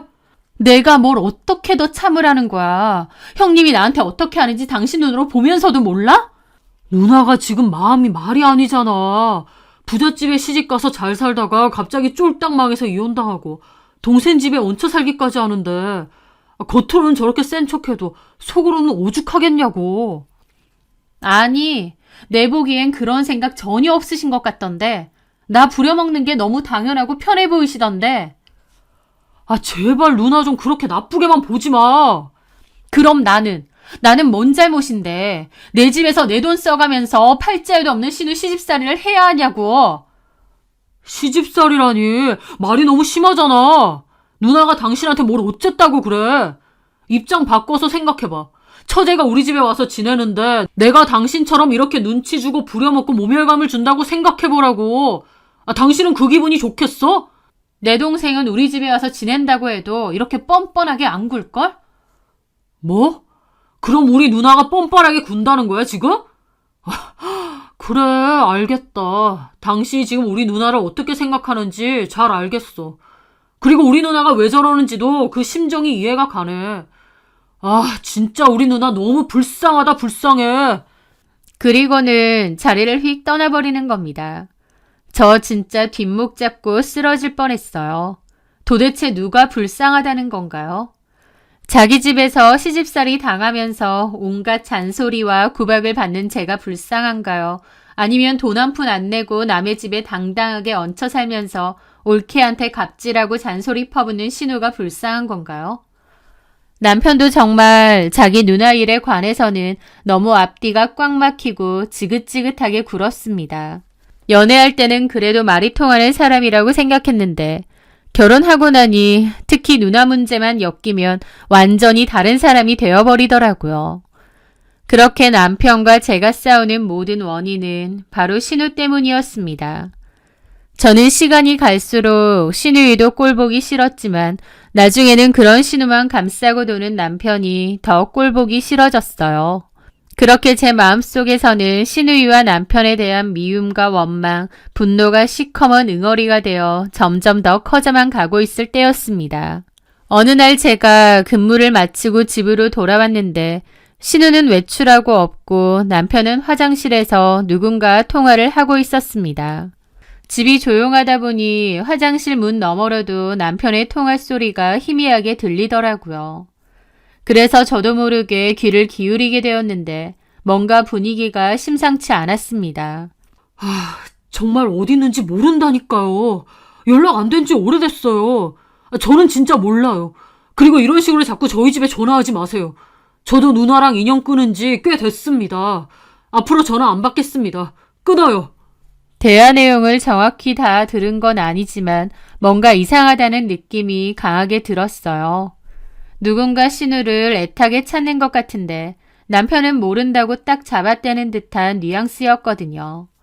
저는 어리둥절해하며 방으로 들어가 옷을 갈아입는데 화장실에서 나온 남편이 저를 보고 화들짝 놀라더군요. 언제 왔어? 방금 통화한 거 누구야? 무슨 통화? 아니, 나 들어오다가 화장실 밖에서도 당신 통화 소리 다 들리더라고. 누가 형님 찾는 것 같던데? 혹시 빚쟁이라도 찾아온 거야? 아니야, 뭔 소리 하는 거야. 회사 일이야, 회사 일. 그래? 회사 일인데 누나 이름을 왜? 몰라. 그냥 그런 게 있어. 신경 꺼. 그러면서 서둘러 자리를 피하더라고요. 제가 분명히 통화 내용을 들었는데도 끝까지 회사 일이라고 잡아떼는 겁니다. 저는 그 뒤로도 무슨 일이냐고 몇 번이나 더 물었지만 남편은 끝까지 아무것도 아니라고 시치미를 뗐습니다.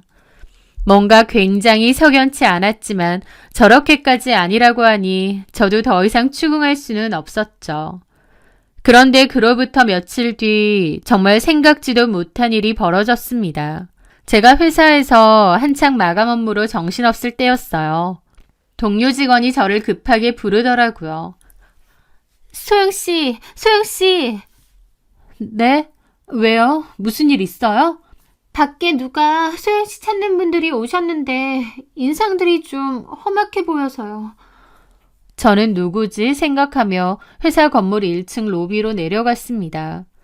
그런데 처음 보는 여자분 3명이서 저를 기다리고 계신 거예요.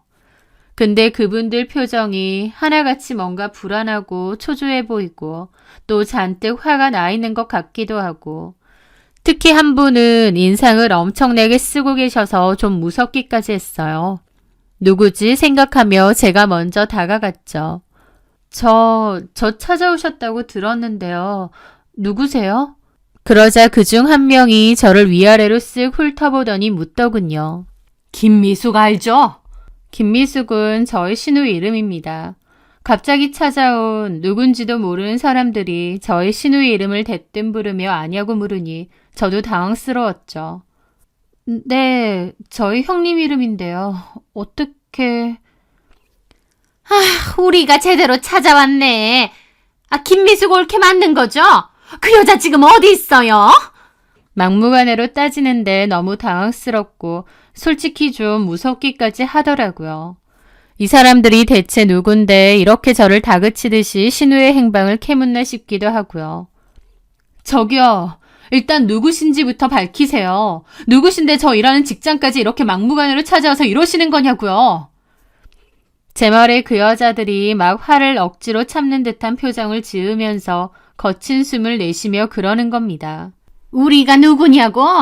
김미숙이 지네 남편 사업하는데 필요하다고 돈을 빌려놓고 그거 갚지도 않고 잠수 탔어. 우리 셋 다 피해자라고. 저는 너무 놀랐습니다. 심해부가 빚을 많이 지고 도망다니는 건 알았지만 신우도 주변 사람에게 돈을 빌렸을 줄은 몰랐거든요. 어디 있냐고. 그쪽 올케라며. 어디 있는지 알 거 아니야. 빨리 불어. 저는 겨우 심호흡을 하고 정신을 차린 뒤 단호하게 말했습니다. 저기요, 저한테 이러실 거 아니에요. 여기 회사고 저 일하는 중입니다. 여기서 이렇게 소란 피우시면 저 경찰 부를 거예요. 경찰? 지금 경찰이라고 했어요? 웃기네. 그쪽 신호 우리가 먼저 경찰에 신고하고 싶은 심정인데. 그건 그쪽들이 알아서 하시고요. 제가 그쪽들한테 돈 빌린 거 아니잖아요. 왜 저한테 와서 이러세요? 제가 세게 나오니 그 사람들도 잠시 움찔하더라고요. 저는 일단 상황이 어떻게 된 건지 정확히 모르기 때문에, 그리고 신우가 저희 집에 있다는 걸 말했다가 무슨 봉변을 당할지 모르기 때문에 일단 모른다고 잡아뗐습니다. 이걸 믿어야 돼, 말아야 돼. 그쪽 남편도 모르쇠로 일관하던데 혹시 짜고 치는 거 아니야? 저희 남편하고도 이미 얘기하셨어요? 그래요. 애초에 김미숙이가 가족들 번호도 다 줬어. 기가 막혔습니다. 신우이가 정말 미쳐도 단단히 미쳤구나 싶더라고요. 어떻게 자기 빚 문제에 동생네의 연락처에 올케 직장까지 팔아먹을 수가 있죠? 어쨌든 저는 정말 모릅니다. 혹시라도 뭔가 알게 되면 제가 연락드릴게요. 그쪽이 신우이 가족인데 우리가 그 말을 어떻게 믿어요? 톡 까놓고 말씀드릴게요. 저도 저희 형님 때문에 피해 입은 게 많아서 좋은 감정 조금도 없어요. 오히려 저도 그분 때문에 골치 아파 죽겠다고요. 제 말 무슨 말인지 아시겠어요? 제 말에 그 여자들도 더 이상 할 말이 없는지 잠잠해지더라고요. 어쨌든 여기서 이러지 마시고 이제 그만 돌아가세요. 그 여자들은 울며 겨자 먹기로 제 전화번호를 다시 한번 확인하고는 돌아갔습니다. 물론 김미숙 몰래 숨겨주거나 하면 저도 가만 안 둘 거라는 협박과 함께요. 저는 이게 다 무슨 일인가 머리가 지끈지끈 아팠습니다. 그렇게 그 여자들이 돌아가고 저도 퇴근 시간이 되어 집으로 가는데 혹시라도 그 여자들이 저를 미행하거나 어디 숨어서 지켜보고 있을까봐 온몸에 신경이 곤두서고 너무 긴장되고 무서웠습니다. 내가 신우 때문에 이런 공포와 스트레스를 받아야 하나 너무 화가 났죠. 그렇게 심장을 부여잡고 잔뜩 긴장하며 집에 돌아왔는데 정작 신우이라는 인간은 소파에 아주 편안하게 누워서 저희 엄마가 저 먹으라고 보내주신 과일을 혼자 다 까먹으면서 TV 보며 낄낄대고 있더라고요. 그 꼬라지를 보는데 정말이지 지난 세월 묵혀왔던 온갖 분노와 우라가 한꺼번에 치밀어 오르는 것을 느꼈습니다. 내가 왜 저 인간 때문에 내 일터에서 낯선 사람들에게 그런 수모를 당하고 집에 오는 내내 불안에 떨어야 했나 싶어서요. 제가 신우이를 아주 잡아먹을 듯이 노려보고 있으니 신우는 그제야 저를 쓱 보더니 하는 말이 뭘 그렇게 째려봐. 기분 나쁘게. 왔으면 왔다고 인사를 하든가. 예의 없이. 저는 일단 참고 차분하게 말했습니다. 지금 빚쟁이들이 형님 찾는다고 제 회사까지 찾아왔었어요. 근데 형님은 여기서 이렇게 태평하게 누워서 TV 볼 정신이 있으세요? 제 말이 끝나기도 전에 신우이는 벌떡 일어나 저에게 달려들 듯이 소리쳤습니다. 뭐라고? 그 미친 것들이 거길 어떻게 알고 찾아갔어? 어이가 없었습니다. 자기가 내 정보까지 다 팔아넘겨놓고선 이게 뭔 소린가요? 형님이 그 사람들한테 제 번호랑 직장까지 다 알려줬다면서요. 그 사람들이 저 찾아와서 형님 어디 있냐고 난리치는 바람에 제가 회사에서 무슨 꼴을 당했는지 아세요? 제 말에 신우는 잠시 움찔했지만 이내 다시 눈에 쌍심지를 켜고 달려들었습니다. 그래서 내가 돈 좀 빌린 게 뭐 그리 큰 죄야? 네가 좀 막아주면 될 거 아니야. 올케라는 게. 제가 왜요? 형님이 사고 친 걸 제가 왜 막아줘야 되는데요? 바로 그때 마침 방에서 남편이 나왔고 저는 남편에게 자초지종을 설명하며 더 이상은 못 참겠으니 형님을 당장 내보내라고 소리쳤습니다. 당신 다 들었지? 나 도저히 형님이랑 같이 못 살아. 당장 형님 나가시라고 해. 그런데 그때 신우이가 갑자기 테이블 위에 있던 과일 접시를 바닥으로 집어 던지는 것 아니겠어요? 그걸 보고 저도 정말 눈이 뒤집혔습니다. 진짜 미치셨어요? 저도 이성을 잃고 신우에게 달려들려고 했는데 남편이 기겁하며 제 팔을 붙잡고 말렸습니다. 아, 왜 이래? 진정해. 이거 안 놔? 내가 왜 나가? 여긴 내 동생 집인데 이게 왜 네 집이야? 내 동생 집이라고. 꼬우면 네가 나가. 절이 싫으면 중이 떠나야지. 안 그래? 뭐라고? 네 동생 집? 웃기지 마. 이거 내 명의로 된 내 집이야. 너야말로 당장 내 집에서 안 꺼져? 제가 악을 쓰며 소리치자 신우이는 잠시 멈칫했지만 이내 다시 깐족거리며 저를 약올렸습니다.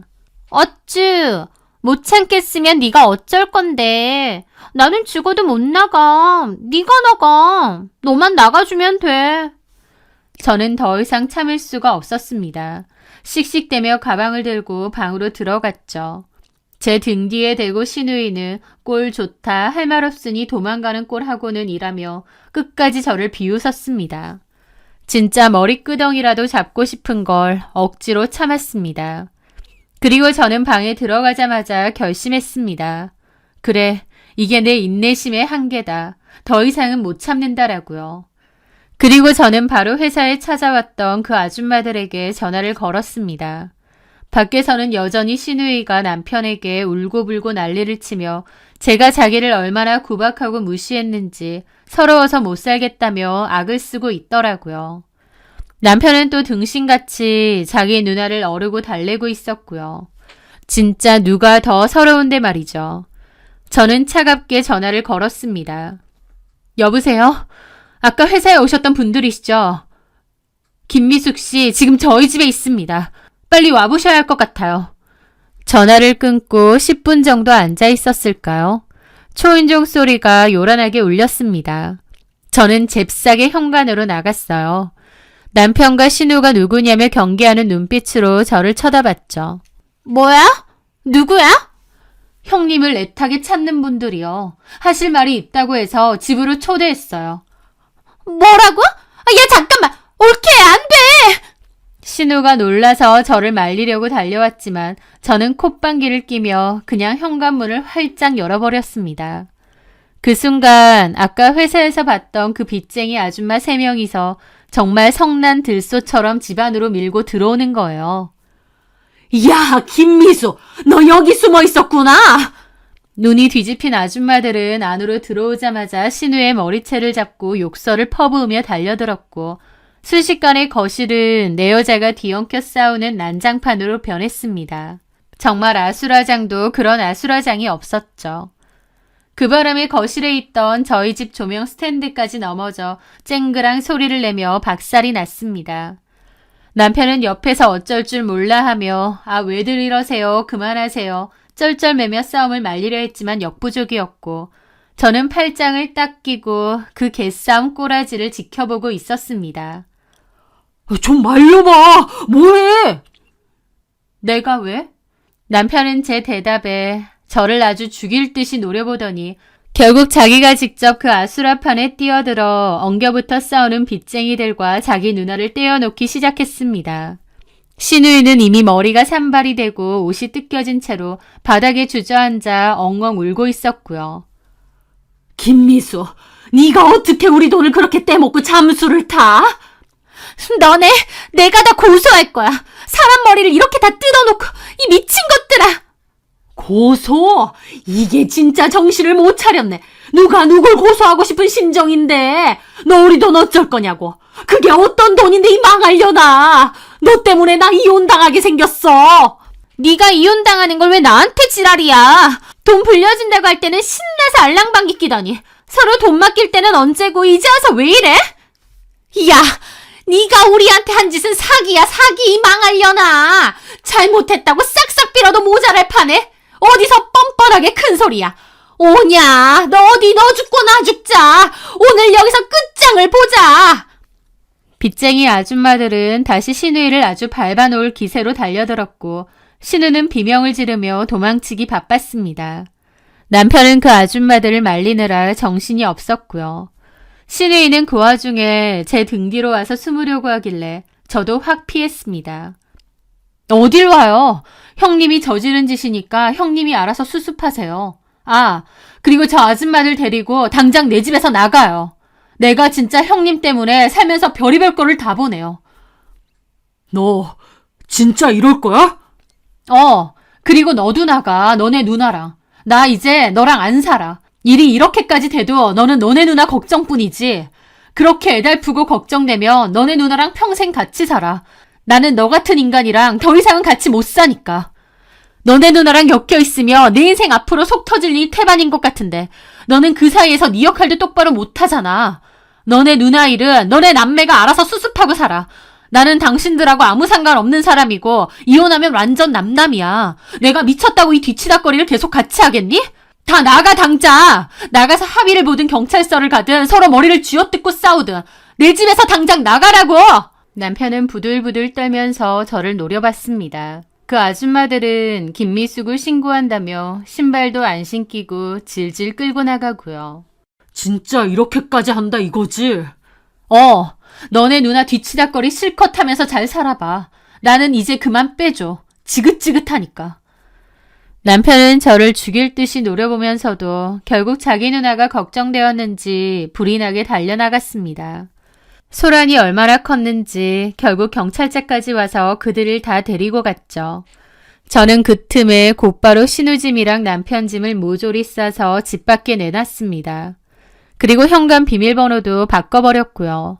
나중에 경찰서에서 돌아온 남편이 욕설을 퍼부으면서 문 열라고 난리쳤지만 저는 꿈쩍도 안 했고 앞집에서 시끄럽다고 항의하는 바람에 결국 남편은 자기 짐 들고 신우랑 함께 어디론가 가더라고요. 그리고 저는 곧바로 이혼 소송을 시작했습니다. 염치 없는 신우이 때문에 제가 받은 정신적, 물리적 피해, 그리고 결국 이혼에까지 이르게 되었다고 상세히 주장했죠.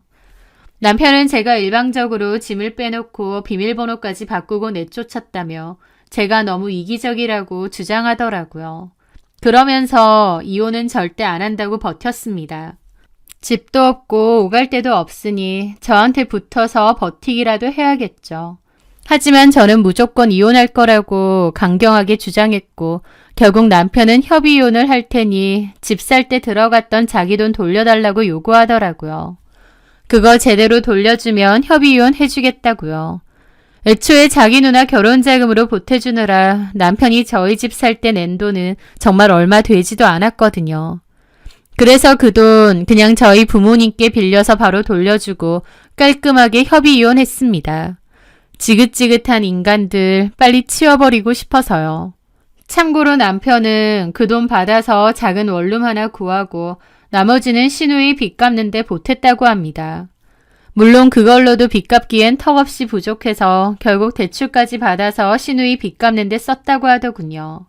그때 빚쟁이들이 경찰서까지 쫓아와서 난리쳤을 때 아마 정해진 기한까지 빚을 갚기로 하는 조건으로 겨우 합의를 봤나 보더라고요.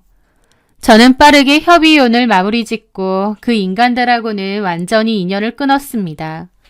처음에는 저한테 너무한다, 야박하다 그렇게 비난했던 남편놈이 나중에는 자기 누나 때문에 이렇게 된 게 억울했는지 저한테 전화해서는 누나 원망을 늘어놓더라고요. 저는 듣기도 싫어서 딱 잘라 말했습니다. 네가 네 누나한테 질질 끌려다녀 놓고 이제 와서 무슨 원망을 하니? 아무리 누나라고 해도 아닌 건 아니라고 끊어낼 줄도 알아야 했는데 끝까지 질질 끌려다니다가 나한테까지 희생을 강요하지 않았어? 어찌됐든 너는 너네 누나 돕는 게 그렇게 좋다며. 그런데 뭐가 그렇게 억울해? 좋은 마음으로 돕고 살아. 어렸을 때 누나한테 받은 은혜도 많다며. 그거 갚는다고 생각해. 남편은 이제 와서 생각해보니 누나가 자기한테 해준 게 뭐가 그렇게까지 대단한 건지도 모르겠다는 헛소리까지 하더라고요. 남매 사이에 다른 집도 그 정도는 다 하지 않냐면서요. 그러면서 자기 누나 욕을 하는데 아, 남편과 시누이 사이도 완전히 틀어졌구나 싶긴 했습니다. 하지만 이제는 제 할 바 아니었죠. 궁금하지도 않으니 알아서들 하시라고 하고 전화를 끊었습니다. 그렇게 저는 남편과 완전 끝내고 그 집에서 당분간 혼자 살고 있습니다. 힘들어진 상황에 누나를 얼마든지 도울 수 있죠. 하지만 그로 인해 와이프가 힘들어하고 스트레스 받아 하면 본인도 나서서 누나한테 단호하게 나왔어야 되는 거 아닌가요? 끊을 것도 확실히 못 끊고 본인이 별 피해를 안 받았을 땐 자기 누나 불쌍하다 저한테만 이해해줘라 해놓고 이제 와서 직접적인 피해를 당하니 누나 원망한다는 게 참 어이가 없더군요. 게다가 신우도 동생 집에 얹혀 사는 주제에 그렇게 염치 없고 뻔뻔하게 굴었던 게 생각할수록 기가 막힙니다. 그렇게 빠르게 이혼 결심을 한 게 참 잘한 결정이었다 싶어요. 아니었으면 답도 없는 신우애한테 아직도 시달리면서 어쩌면 그 빚까지 같이 갚아줘야 될 어처구니 없는 상황이 됐을지도 모르니까요. 짧은 결혼 생활에 종지부를 찍었지만 후회는 없습니다. 남은 집 대출금 잘 갚아 나가면서 이제는 오롯이 저 혼자 잘 살아보려고요. 제 사연 들어주셔서 감사합니다.